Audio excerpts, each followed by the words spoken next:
You might be running a plumbing company. You might be running an HVAC company. And all of a sudden, you're just out here by yourself, limited to how you think, limited to how you respond, limited to your own ability to build. And you're smart, so you can get so far. But let me tell you something, that next level we're going to talk about right now, Chris, is required. And I hope everybody's listening to me clearly. It is impossible to reach your potential without a coach. Here's what happens when we become adults.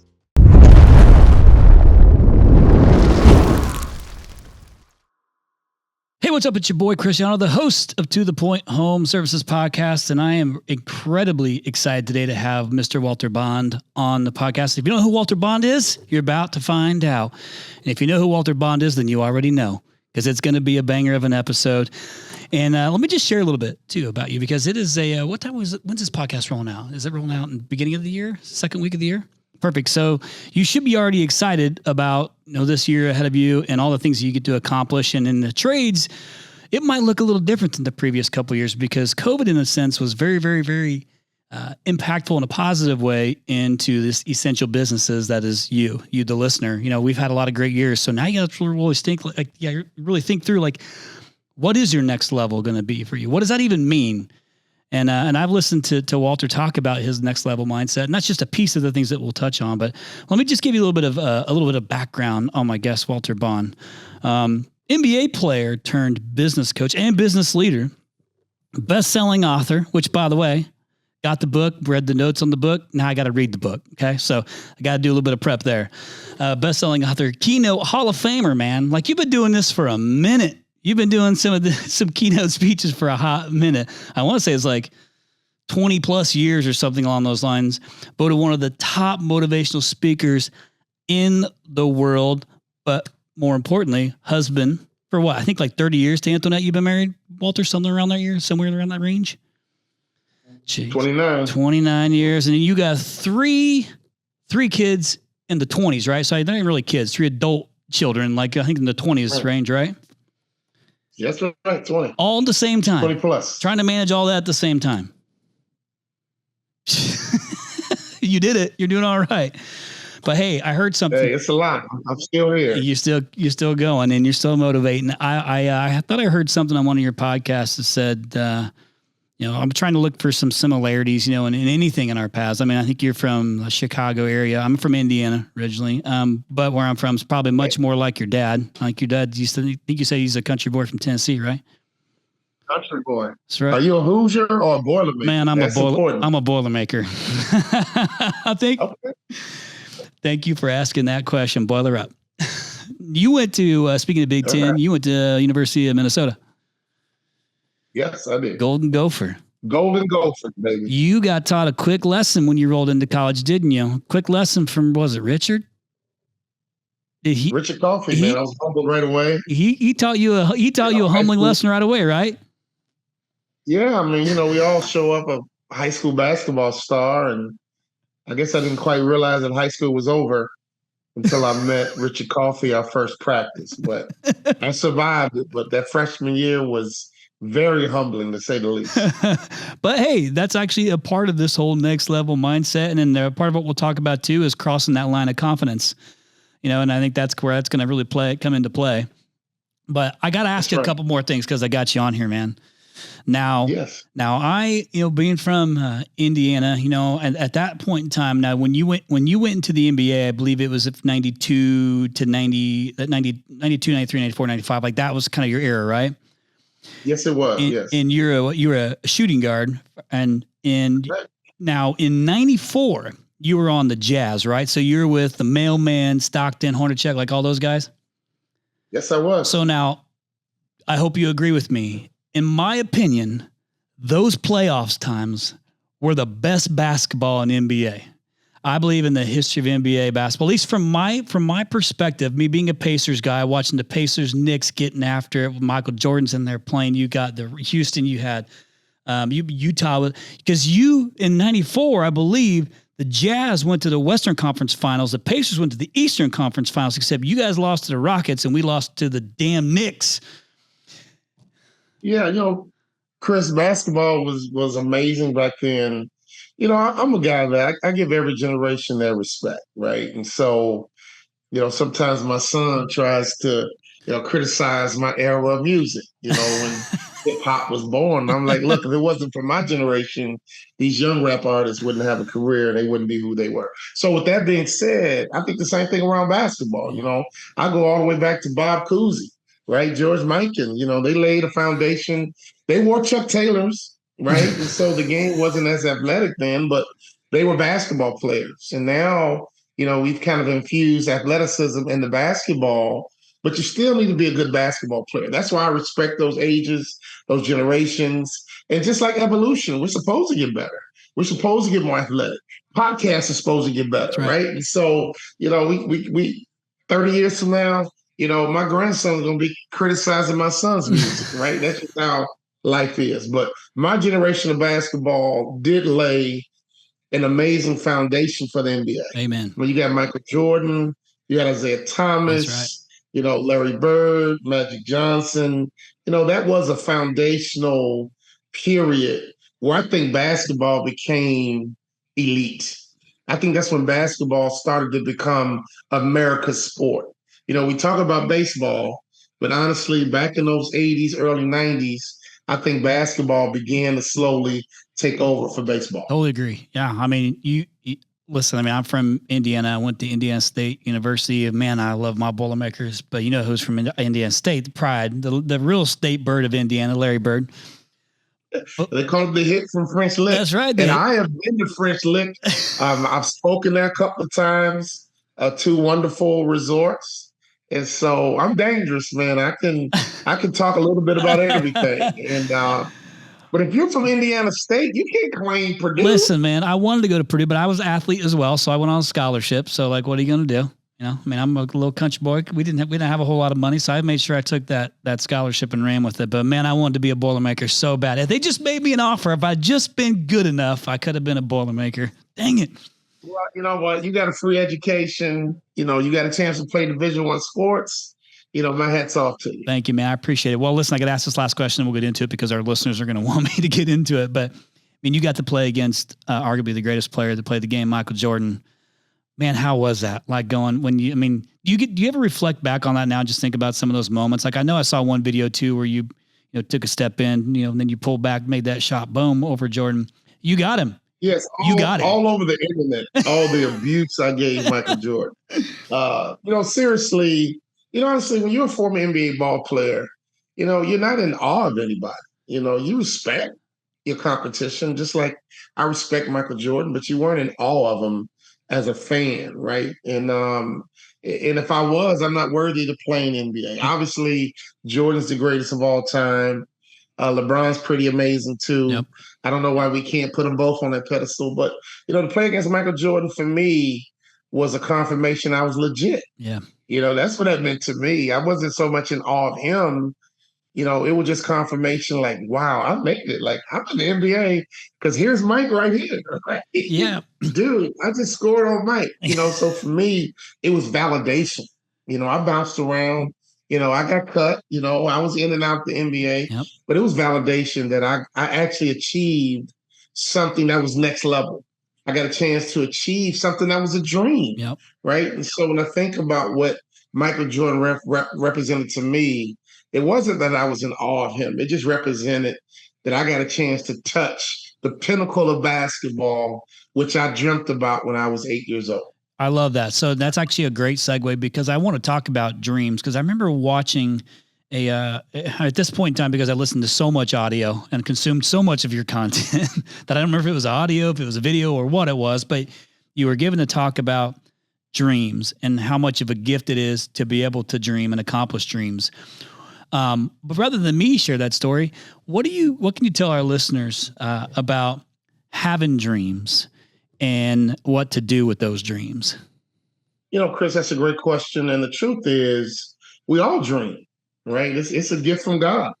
Nobody went to the 3rd grade and stood in front of their class and said, hey, I'm going to be average, right? Yep. No, we stood up in the 3rd grade and said, hey, we're going to be doctors. We're going to be lawyers. We're going to be hockey players. We're going to be professional athletes. In the third grade, man, we were fearless and we dreamt big.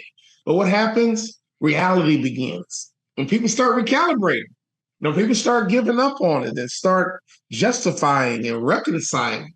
And the truth is, life is a journey. There's going to be some ups and downs, but it's no excuse to give up on your dream. And a lot of times what I've seen, Chris, and what I help my clients with is don't disqualify yourself.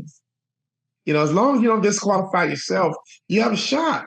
But it happens every day. Most professionals I run into are underperforming. Most professionals I run into have not even scratched the surface of what peak performance is all about because they just don't know what they don't know. So when I think about dreaming, I think about living your best life. What is your best life? My wife and I, we bought a boat yesterday. Why? Because we wanted a freaking boat. It's not a boat, it's a yacht. Why? This is our best life, but it all was connected to the dream, right? And so when I meet people and they sign up for our coaching programs and they join our masterminds, they get excited again. And they realize, what, I can become a millionaire. My wife and I, we did it in like 3 years, right? And so we were intentional about becoming millionaires. And so, I could go on and on, obviously, but honestly, when I think about dreaming, I really think about that thought you had in the third grade, in the fourth grade, before you got realistic and before you, didn't get your hopes up. I hear parents say that all the time. I don't want my kid to get their hopes up. Oh, all I got is hope, right? All he had was hope. Why wouldn't you want to have your kids get their hopes up? Well, I don't want them to be disappointed. They don't have to be disappointed. We live in America, guys. And you know what the truth is? Now you have some international people tuned in, but here's the truth. Living in Florida, I mean, you got people dying trying to get here. Literally. Yep. Hopping on little boats and rafts made out of mop buckets, and they tape them together with electrical tape and try and float all the way from Cuba, to America, all the way from Haiti to America to get a chance to live their dream, right? So for anybody that's in America, that is American, I just came from Australia, so I love Australians too. But the truth is, this is a great opportunity in a great country to be able to dream. And when I think about dreaming, it's your best life, the life you wanted to have when you were 10 years old. And I love that. So, and it doesn't have to stop. Like you can change that dream as you've accomplished different things or as you've changed as a human being, right? Like there's no saying like, hey, that thing can change, or the way that you think that you want to go can maybe just be a different path to get there. So but you can't let go of the actual dream itself. That should be one of the drivers. When you give up on your dream, to me, Chris, you give up a little bit of you. That's good. You give up a piece of you, and then you just start kind of going through the motions, and then you start getting numb. Look at the world we live in. A lot of alcoholism, a lot of drug abuse. People are running to the doctors and being diagnosed with anxiety and depression and, bipolar. There's just a lot going on because I think people aren't at peace. I think if people aren't calm and settled, you know what? My father taught me something years ago when I was about to give up on my MBA dream. And this is what he said to me, Chris. He says, man, you got to go for it because you don't want to live life with regrets. When you really look at our society and some of the mental health challenges we have and some of the people just exploding with anger and these mass shootings, Yep. People are just angry and frustrated and mad and sad. And who are you mad at? Who are you angry with? Who you're frustrated by. And in many cases, it's themselves because they have regret. They didn't go for that job that they really wanted. They didn't go for that career they really wanted. They didn't go for that entrepreneur house they really wanted. And my father taught me that in a young age. He was like, man, go for it, man. If you go for it and don't achieve it, at least you tried and you just weren't good enough. But if you don't go for it, you may live with that regret the rest of your life. Yeah, no, thank you. That made so much sense to me. And I went after a dream. But here's the good news. Now my whole business is helping others live their dream. Because in my 20 years on the way to the NBA, I was doing research. I was literally doing research on what is required to be elite. What is required for people to live their dreams. And all of our clients that give us a shot, that believe in themselves and commit to it, they get the results. We had one guy in our coaching program named Bill Resnick. He heard me speak. And when he got done, I challenged the audience, do you believe you're meant for more? That's really the question. Do you believe you're meant for more? If you don't believe you're meant for more, you're going to get complacent. But if you believe you're meant for more, you're going to keep driving. You're going to keep pursuing. And as Bill Resnick came to me, he says, man, I believe I am meant for more. He joined our coaching program. We worked with him for 12 months, and he doubled his salary in 12 months. Nice. And then now he's an executive, and he just hired me to speak for his company. He went from just being an employee to now he's an executive, and he has the ability to hire me and pay my full keynote fee. So I've seen the evolution of someone who had a dream to be an executive, gave up on it, but gave themselves one more chance. And we were right there to hold his hand through the process. We coached him. We got him equipped. We changed his mindset. And now Bill is big time. Now he's an executive. See, what I love about that is, well, one, that's a cool, like full on case study for you, because you took him from just believing that he was meant for more, which I think has got to be step one, right? Like you got to believe that you're meant for more to be able to take that next step. But then the other missing ingredient is maybe some of these people just don't have the tools to become more, even after that. I think a lot don't, which is what you're able to provide to help him get to that executive level. And part of this is, and I was just having this conversation because we were talking pre-podcast about my daughter in sports and like her having to go into physical therapy. And like, there's a shift in mindset that has to happen there, because now you're not actually on the field executing. Now you have to execute on making yourself healthy and great again. But you have to do it and be okay with, you just got to have patience. And I think a lot of people lack patience, but you have to change. She has to change her frame of mind to start to think through, okay, now I got to work just on me and just know that all the soccer's going on out here and I can't play just yet, but I got to get myself right. Like there's a shift in mindset that has to happen there when you get injured. Like, here in Arizona, we lost Kyler Murray, as our quarterback. And so it's looking like he's going to have, 8 months of recovery here before he's back on the field. So like somewhere in that range. But like, that's a shift in mindset, right? Like, but that's what I want to talk about is I am such a big believer in you are what you think you are, and you can be what you think you can become if you truly believe it. Like you're not just saying it. So you did a whole thing on this next level mindset, and where I first heard you speak, Walter, was my wife was listening to your podcast. We were driving up to our cabin. This happens to me often because I don't get to watch a lot of TV or nothing like that. I'm usually typically working on just myself or like things I'm interested in, which is business and success stories and motivation and things like that. And I heard a podcast that you were doing on next level mindset. So I'm sure you know it because you've done it a few times. You probably talked about this a few times, but there's always got to be a next level no matter where you're at. And I think one of them, in this one in reference, you might've been talking to some high school kids or something along those lines, but you talked about next level mindset. And it is a cliche word, to some, but to you, it's something real and there's an actionable items behind it. Like tell our audience what you talk about, because you've done so many keynotes and things like this too, on what next level mindset is to Walter Bond. If you really think about it, how we think is just like the engine in our car, right? And the better we think, the more powerful we are. The more powerful an engine is, the more expensive the car.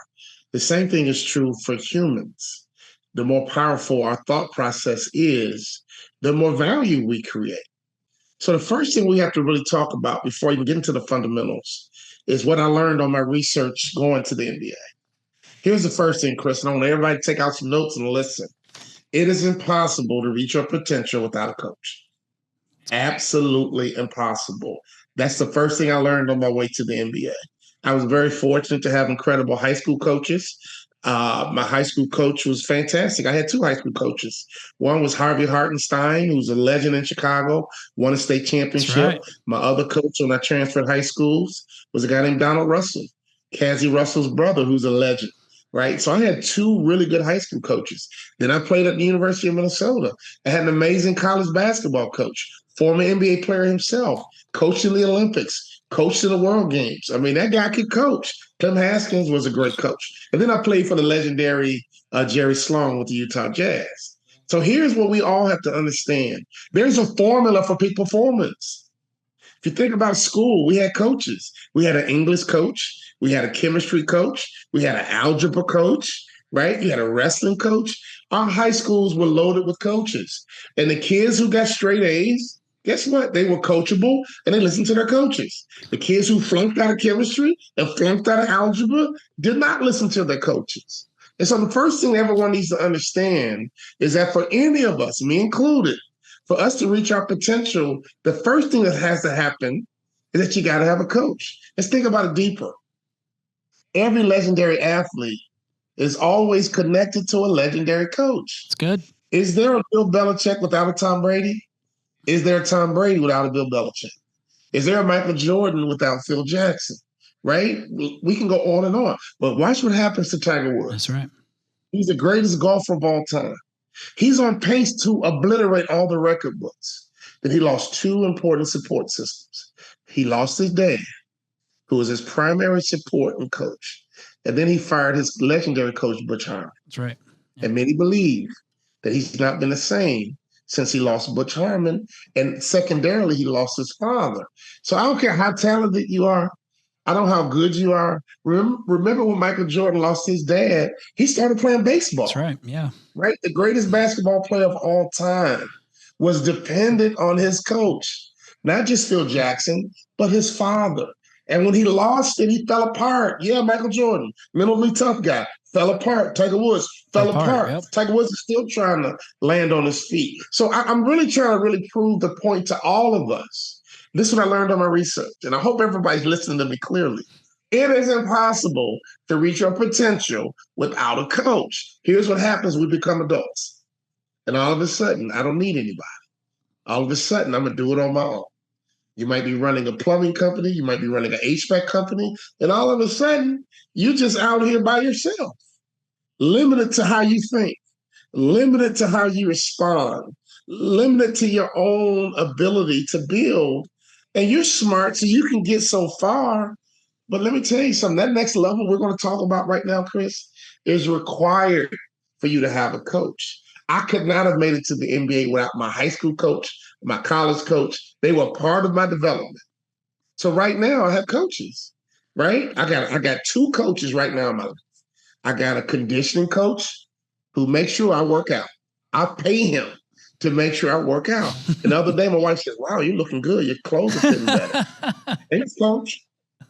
When you play professional sports, there's a dedicated strength and conditioning coach. When you play college sports, there's a dedicated coaching who's only interested in strength and conditioning.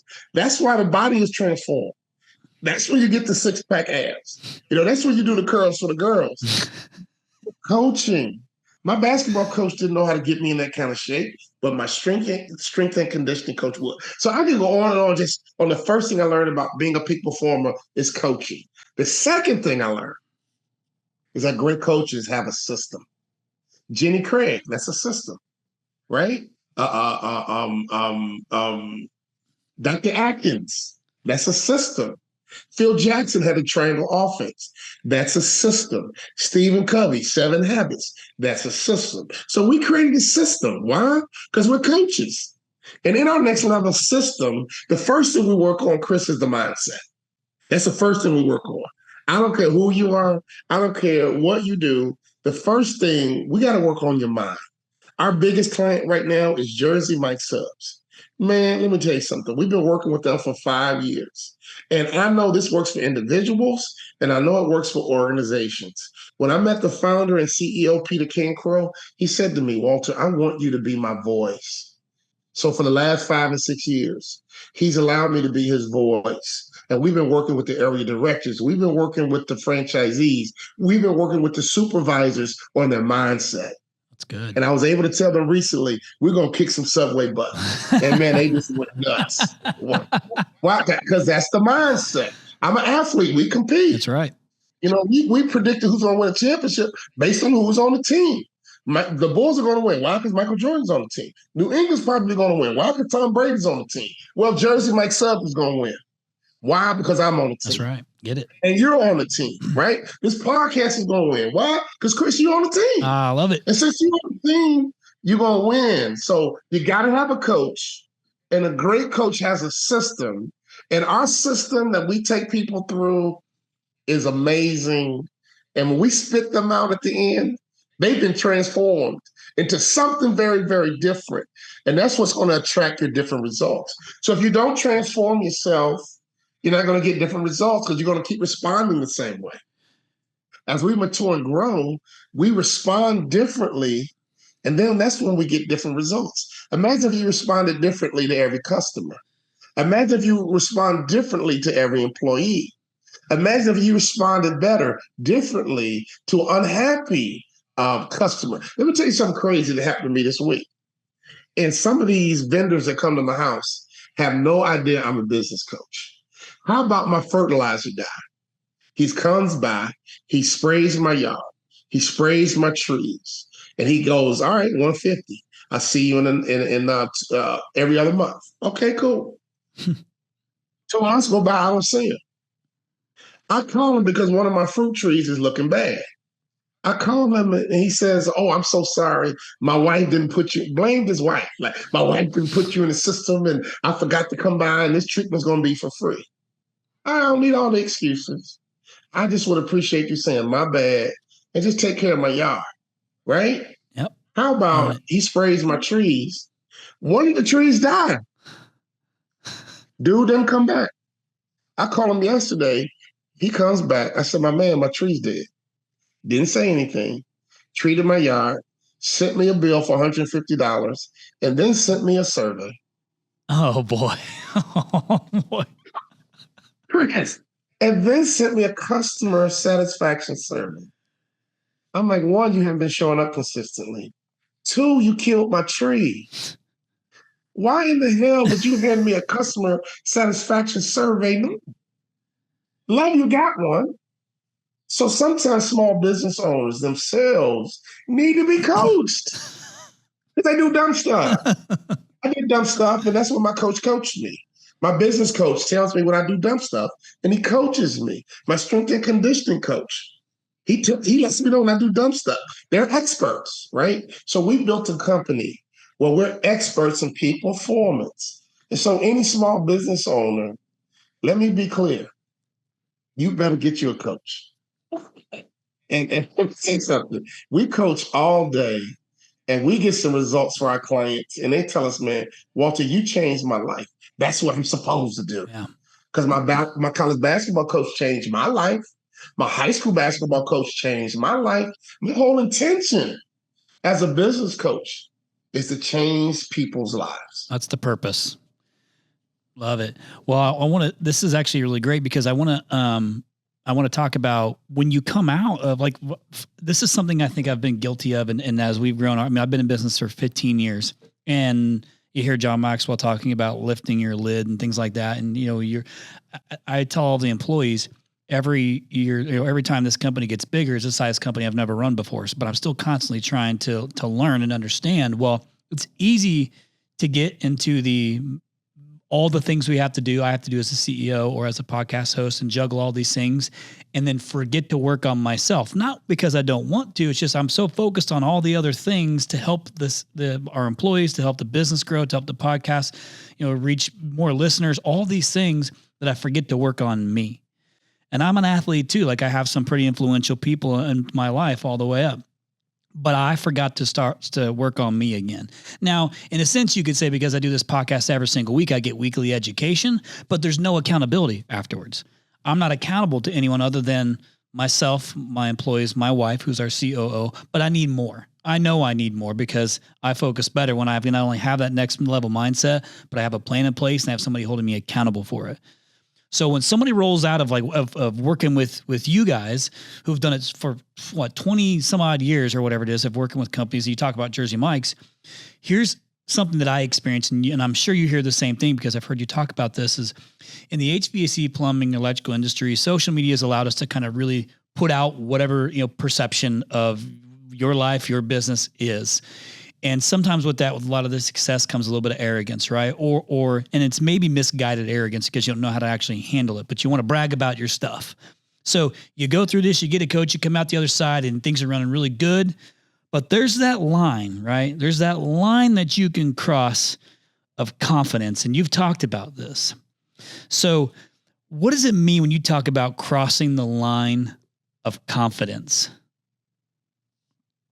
You know, to be successful in any endeavor, you got to be confident. And I believe confidence is arrogance under control. Ooh, But say the it again. moment Confidence is what? is arrogance under control. That's Love it. all it is. Because the moment you become arrogant, that's when you stop growing. That's when you stop developing. That's when you stop pushing yourself and get comfortable, right? So I want you to be confident, but don't you ever be arrogant because you think you have arrived.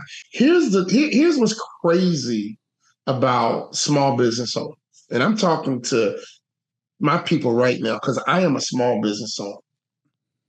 For many reasons, sometimes people think I'm killing the game because I'm making more money than I've ever made in my life, right? And as soon as they pass that threshold, they're comfortable and they act like they have some like little mini empire or something. And let me bring some context to it.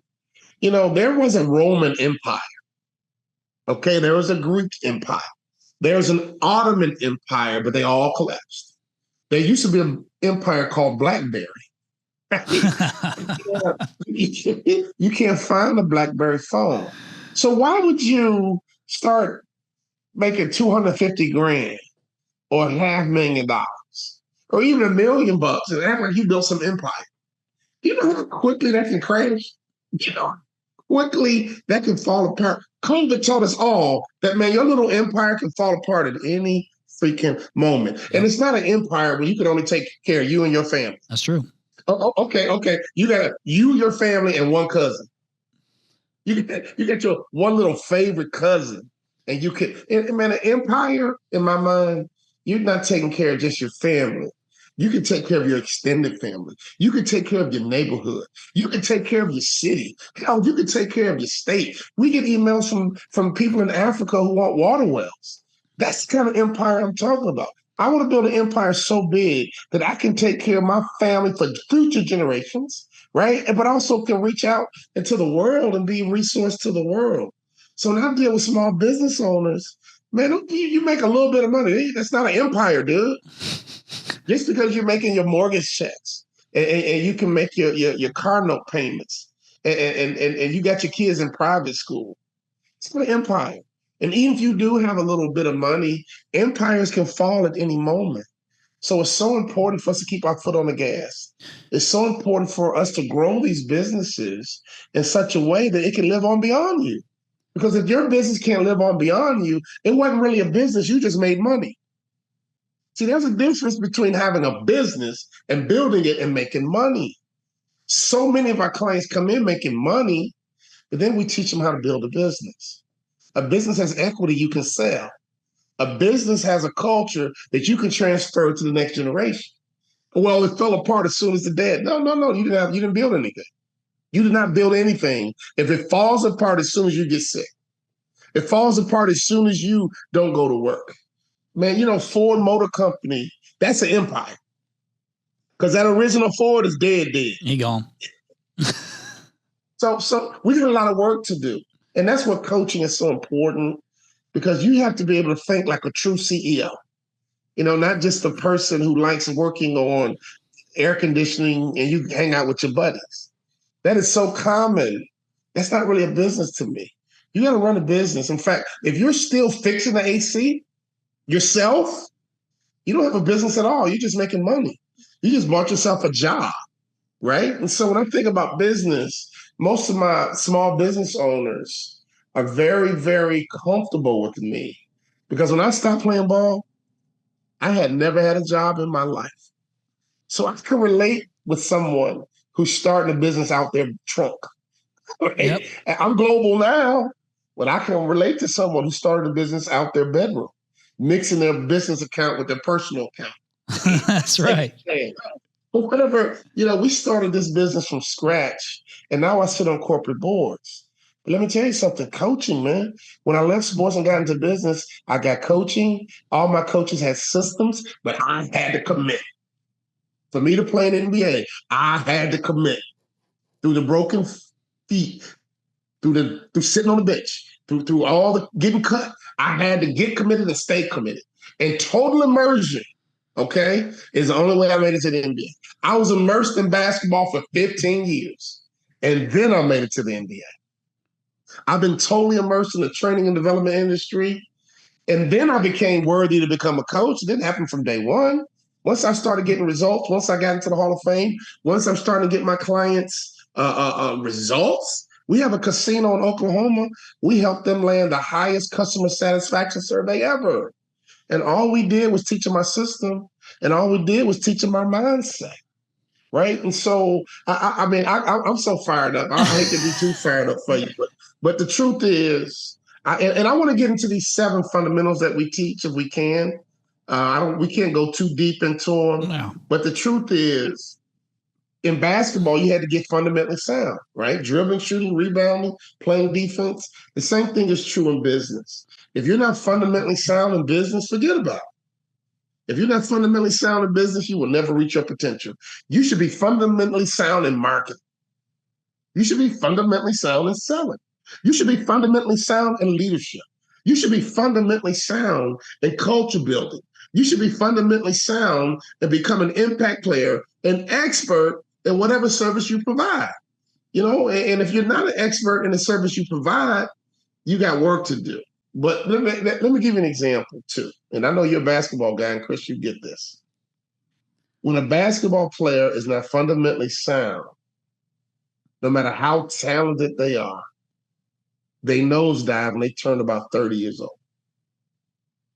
Because you lose a little bit of explosiveness, you lose a little bit of quickness. And I see tons of athletes who are rocking and rolling until they turn 30. And if they're not fundamentally sound, they're almost done because they totally depended on athletic ability and never became a fundamentally sound basketball player. Let's talk about business. Your company will never be stable until you, the owner, the CEO, becomes fundamentally sound in all the fundamentals of business. Now, once you become fundamentally sound in all the fundamentals of business, that's when you can act a fool in business. That's when you can destroy the competition. That's when you answer the phone and just take orders. So when we get our hands on a client, we start working them through our system of fundamentals. And by the time they master all 7, they've been totally transformed into a different person. But this is the opportunity for you to get a coach to help you work through those things, to know how to become fundamentally sound. And a lot of times it could be where you already know what they are. It's just actually doing them and then doing them consistently. So one thing that you said that I thought was amazing is confidence is arrogance under control. I mean, because we're both athletes, or at least former athletes. One thing we got to do is just think, like, I had to make sure that I felt like I was always the best, even though there's plenty of times when I wasn't the best. I always thought I was the best or trying to become the best. I'm a competitor. I want to compete. But you wrote this book. I think it was was Swim your third book? That was my third book. Yes. Third book. And it talks about attack mode. So I wanted to hit on first this whole cross the line of confidence, was you can have some success, but you need to make sure that you don't mix confidence with arrogance, right? And putting out there something that you're not. And it could just be you don't know how to handle having that level of success. But this is where coaches matter. But be confident. You got to be confident, and you got to want to win. You got to want to compete. At least for me, I got to want to compete. So when I listened to this book Swim that you put out, like a piece of some of the things that you talked about swim, and this attack mode thing about the shark, which is right there in your background. It's the whole shark mindset thing that you have as well. What is this attack mode that you're referring to? It was going to resonate with everyone that's on here who wants to be best or better in their space, in their markets, for their employees, for their families. Because this attack mode, I think, is applicable across all those things. So maybe share with our listeners about that whole attack mode that you talked about in Swim. Well, Chris, the book Swim is flying off the shelf. In fact, it was so successful that the publisher committed to our next 3 books. And here's why it's successful. It teaches 2 things.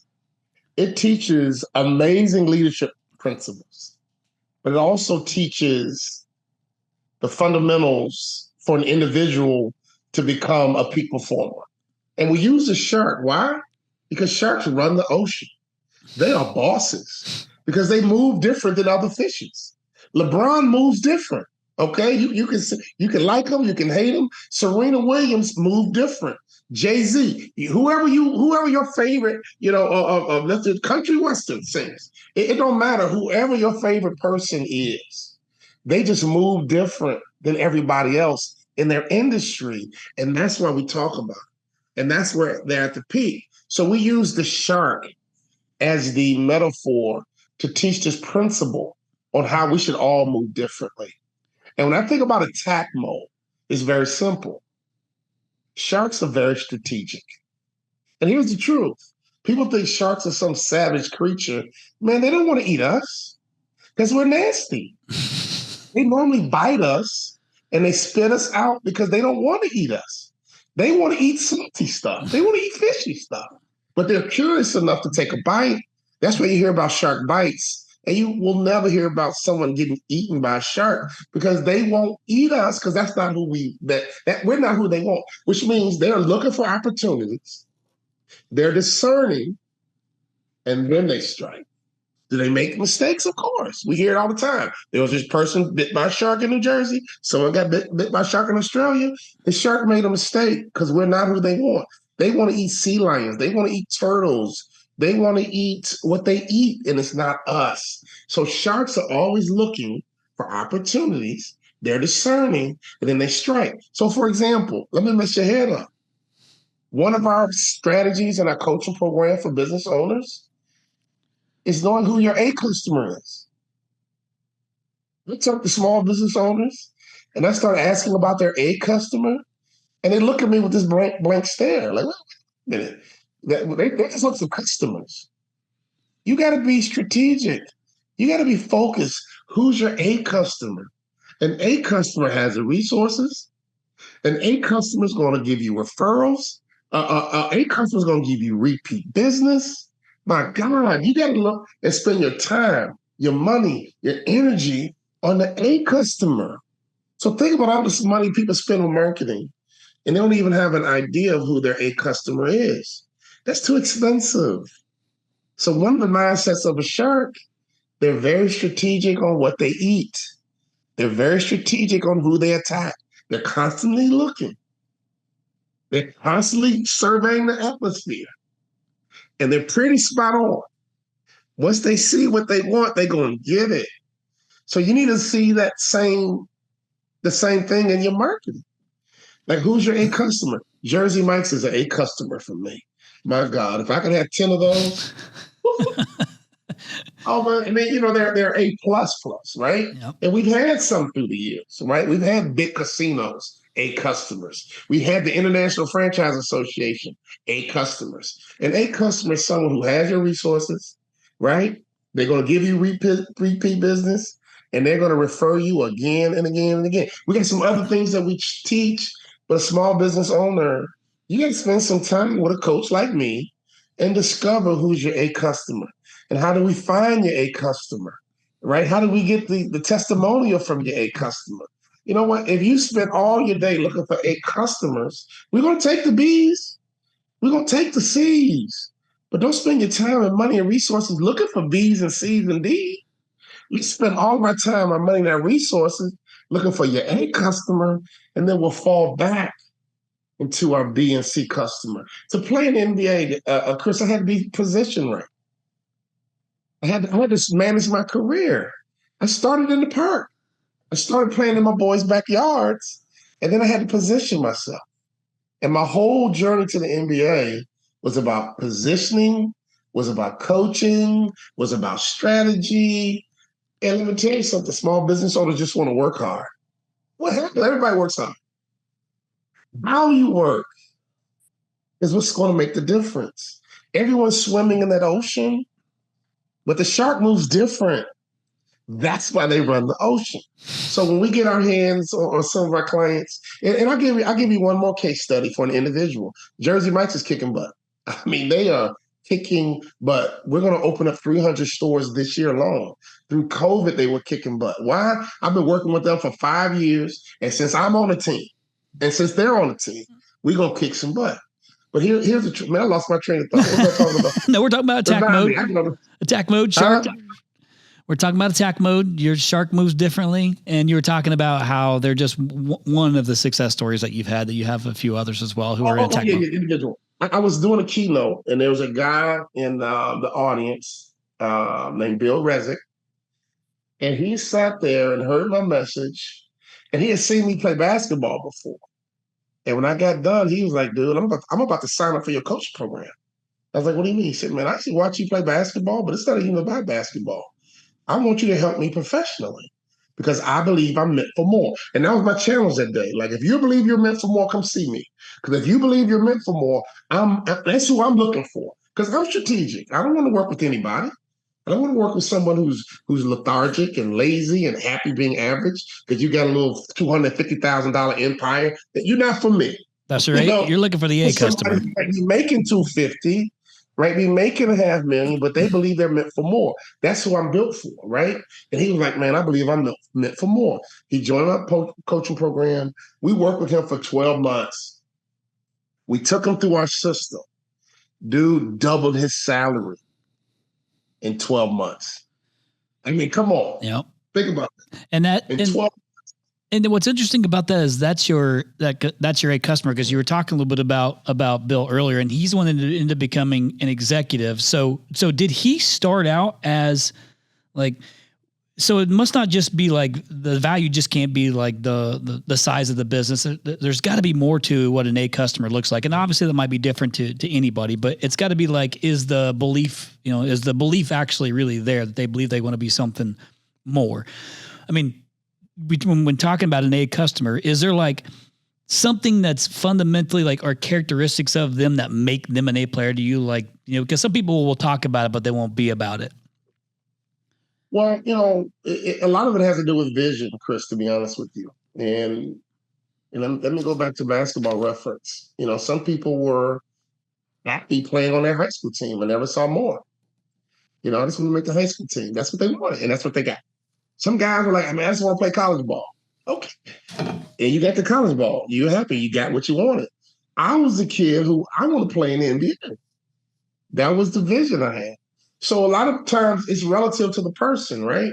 And I don't want to be disrespectful because $250,000 is a lot of money, for sure, depending on the person, right? For the average American, it's a whole lot of money, right? But for the people who want to be millionaires and multimillionaires, or someone who makes nothing and want to get to 250, that's fine. All I need is someone with vision. All I need is someone who's hungry. All I need is someone who's coachable and teachable. And all we need is someone who believes they're meant for more. And let me tell you something. That's what a coach wants, right? That's what Bill Belichick wanted with Tom Brady. That's right. Man, if you're hungry, if you're willing to do the work, I can make you the greatest of all time. And we saw it happen. People don't understand early in Michael Jordan's career. He was seen as selfish, self-centered. He was a showboat. And Phil Jackson was like, look, man, I can get you out of here and get you some championships if you buy into my system. So coaches have systems. Man, they built a triangle offense. It was a perfect system for Michael Jordan. So I want to talk to my business owners right now. Who is your coach? Who's pushing you? Who's driving you? Who's speaking to you, right? Who's holding you accountable? But what systems are you running? What's your marketing system? We have something called the mousetrap. People don't know how to market. To me, marketing is as simple as, dude, if you can't dribble, you can't play in NBA. Just that simple. If you cannot dribble, you can't play in NBA. That's primary. We learned how to dribble before we shot. And then you learn how to shoot. To me, in business, you better learn how to market. You better learn how to... Well, I'm a really good plumber. No, that's important. But you better learn how to market. And you better learn how to sell. I know tons of speakers who are mediocre speakers. They can't do what I can do with a microphone. But they're incredible marketers. They're incredible at selling, and they make a great living, not because they're a great speaker or a great plumber or great at fixing HVAC machines or roofs. They make a whole lot of money because they're fundamentally sound in sales. They're fundamentally sound in marketing. And then they have so much resources, they go and hire good plumbers. They go and hire good roofers, and they go and hire because now I got the resources because I'm really a head coach. Now think about this for a moment. And that's why I love that I came through the sports world first. A head coach is a general contractor, right? Typically, a good head coach is just like a general contractor. I know a little bit about the offense. I know a little bit about the defense. I know a little bit about the special teams. And I'm the general contractor in this locker room. And my job is to oversee this operation to make sure that we execute and make sure that we win. To me, when I think about a small business owner, there's so much growth, right? Right? Because you're really a worker who was smart enough to put a little business behind it. But let's stop there. I love sports, dude. I couldn't even get a real job. I was forced into entrepreneurism.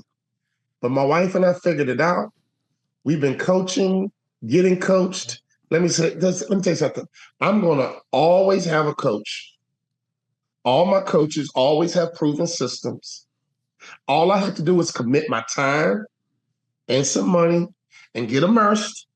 And man, I've never regretted a coach I've ever had. Going back to high school, going back to college, same philosophy. I had great coaches. They had systems. I had to commit to the work. I had to commit, right? And then over time, I was transformed. We're bringing that same mentality to the business world. And for all of my guys and girls who are former athletes, man, they love our coaching programs because it just makes so much sense. And they're going to get the results that they want. We had a water heater company out of California. When they were at 7 million, they wanted to get to 10 million. And we've been working with them, and we need more help. We got to hire more people, man. We understand. And we went out and worked with them for about 9 months. Maybe it was a year deal. We got them to their result. And when we were all done, they realized they didn't need more people. They weren't fully utilizing the people they already had on staff. They had built out a whole training facility inside of their warehouse, and they weren't training anybody. So all the employees weren't trained on all the different water heaters. And so they invested time. Everybody got their hour early. And so now all the employees are multidisciplined on all the water heaters. And instead of just, well, I do this one, I do electric, and I do, no, you got a training center. Let's have some practice. Let's blow the whistle. Let's get it. And so we're helping companies achieve more just through some good old school coaching. Our systems, all I need is a business owner to commit and get immersed in our system, and they'll get the results that they want. The fundamentals of business, leadership, culture building. Man, you can compete in your market and win big. Because all industries are lucrative. And if you win, you're going to win big. So a question for you. And would you say, for the most part, age is irrelevant? When you get started, age is irrelevant. Yes. Yes. Yep. Man, I know some young franchisees in the Jersey Mike system, for example, 33 years old. They have 9 locations at 33. I know some older guys who are 60 who have their hands full with 1. And I say to myself, well, how does this young kid have 9 locations and you have 1 and you can't get past 1? Mindset, capacity building, empowerment. I mean, it's like, but sometimes you don't know what you don't know. And that's where coaching is so important. Coaches have seen it all and they know how to reach you. So if you have the right coach. That's right. And all coaches aren't good. I get that. And all coaches aren't good for you. But if you get the right coach, man, I'm talking business, I'm talking sports. I mean, when we go to church on Sunday, the pastor is a spiritual coach. The rabbi, wherever you go. Yep. None of us, man, will ever reach our potential in anything without having the right coach on our squad to make sure we win. Love it.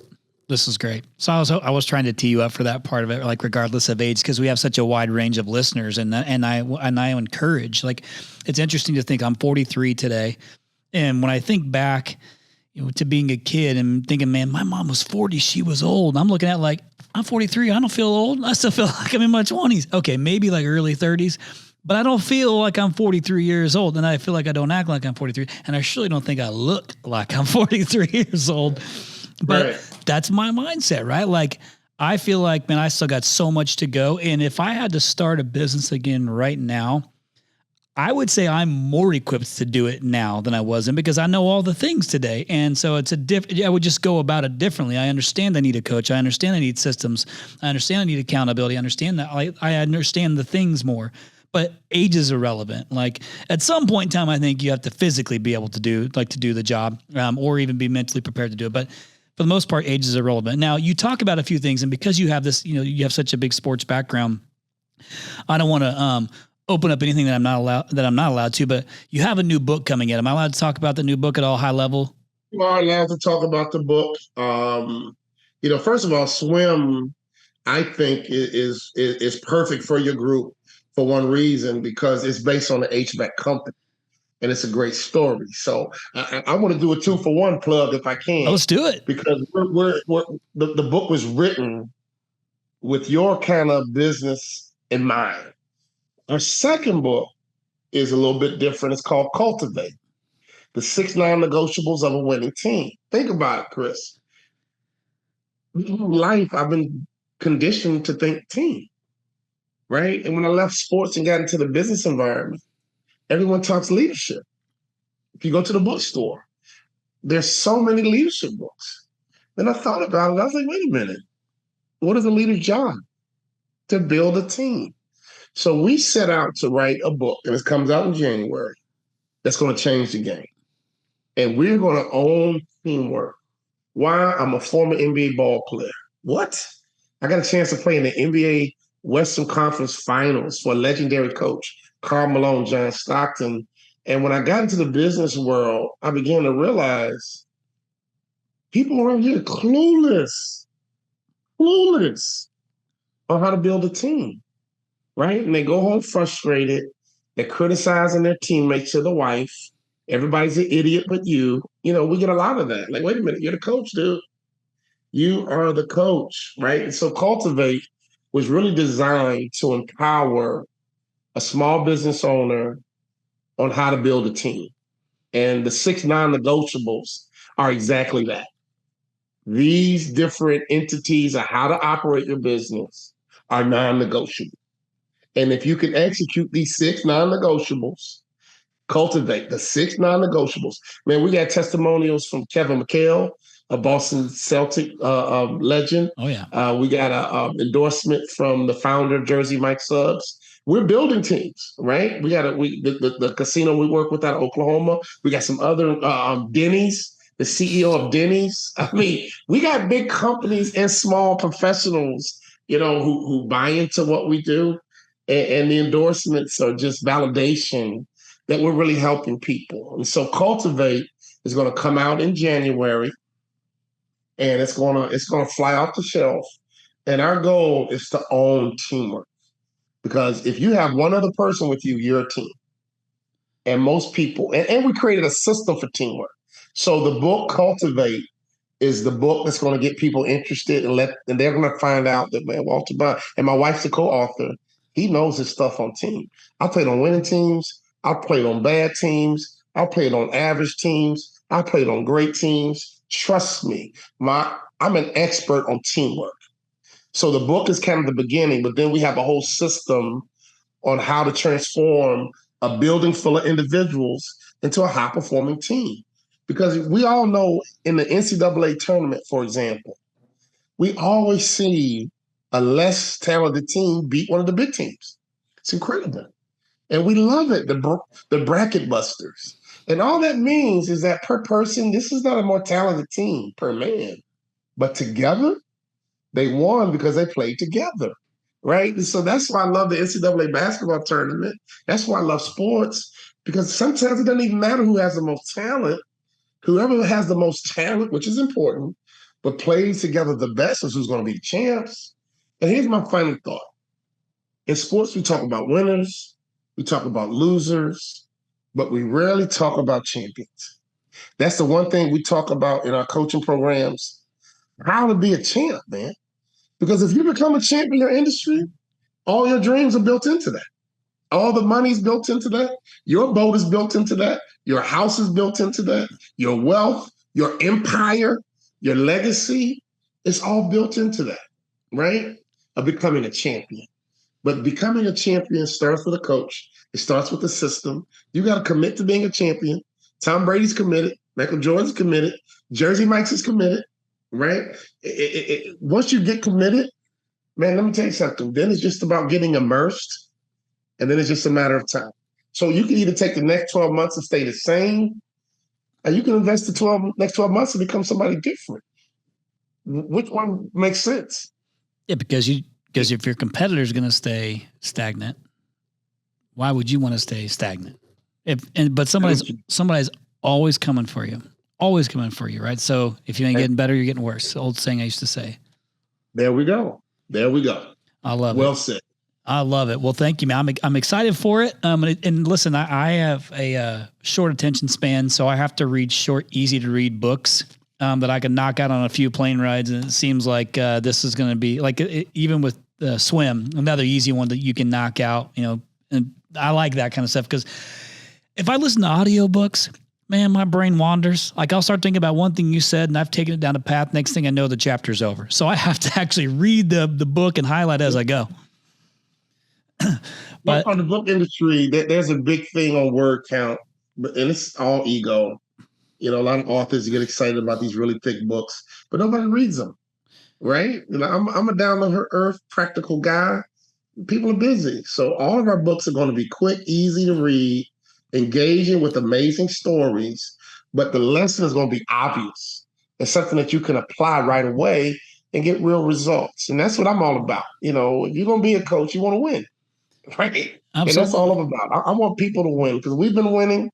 And now it's like, what? My purpose is to help other people win, especially small business owners. Well, I love it. And so to all of our listeners, I mean, there's a good chance. And I've heard so many success stories this year, even as recently as last night, a big group of a lot of companies that have grown. And that feels good. But then what? Like you got to keep going. And are you putting these systems in place? Do you have a coach? There's nothing to be ashamed about by asking for help. I promise you that. Like you'll get further faster if you can ask for help and get a coach to help hold you accountable as well.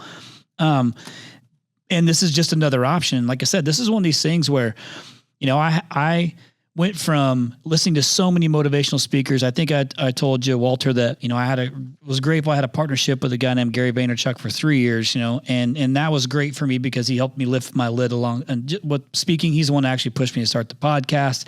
I've learned a lot from him in the marketing space and branding space. But get a coach, ask for help. This is another option for you to use because guess what? Sometimes you don't want to do the same thing that everybody else is doing. Use the same coaches everybody else is using. Like look outside the box, look for different perspective. Because I heard you say you got to find the right coach for you, the listener. So lots of good options. Just find one that's credible. And certainly Walter is one of those guys. So Walter, what I'd like to do, man, is if we could just end with maybe share with our listeners just a few ways that they can either connect with you, your team. Obviously, Antoinette, I listened to her speak. She's sharp. She knows what's up. She really knows what's going on too.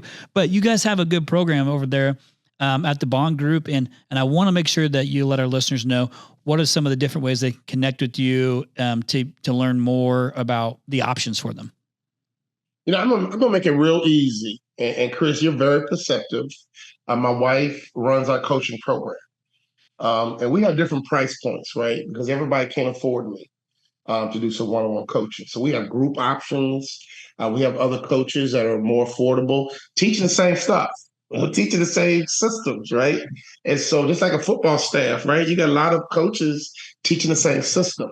And so you don't want me per se, you want the system. But if you want me, you got it. But it is what it is. But Antoinette is my strategist. She's my accountability buddy. She makes sure that this business is humming and that people are really getting results. And that's important for us. So here's all you got to do if you want to, take it that next step further. If it's logical for you, just say, hey, I like Walter. I love to coach him. I'll get coached by him and his squad. It's not even terribly expensive if you really think about what's at stake. All you have to do is email us. I'm going to make it real easy for you. info@walterbond.com. Maybe we can put it in the chat. We will. info@walterbond.com, and just say in the subject, I need a freaking coach. Or maybe not that. Just say, I need a coach. I'm going to put it in the chat. info@walterbond.com, and just put in the subject line, I need a coach. We'll do a quick introductory conversation to make sure it's a good fit, to make sure that you fit into our A customer category, because I don't like wasting my time. That's right. And I don't like taking people's money if they're not serious, because honestly, it's not even about the money anymore.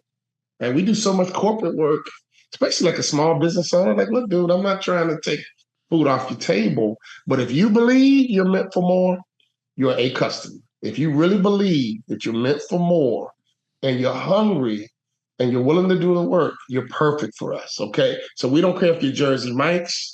We don't care if you're Slick Willie with one truck. It don't matter to us. We love coaching every level professional, every level business person. So info@walterbond.com. In the subject, just put, I need a coach. And man, that's all we do. If I'm not podcasting, if I'm not on the platform giving a keynote, we are coaching all day long, and we love it. I appreciate that. So yeah, we'll for sure to drop that into the content as well to make it simple for you guys as well. But please take advantage of it. Like, I think that Walter knows how to put a good team together. I think he knows how to motivate. I think he knows how to help you reach the dream that you've had, or the dream that you have had forever. I mean, or to help you understand like what's next for you, how to get there, and how to bring everybody along with you.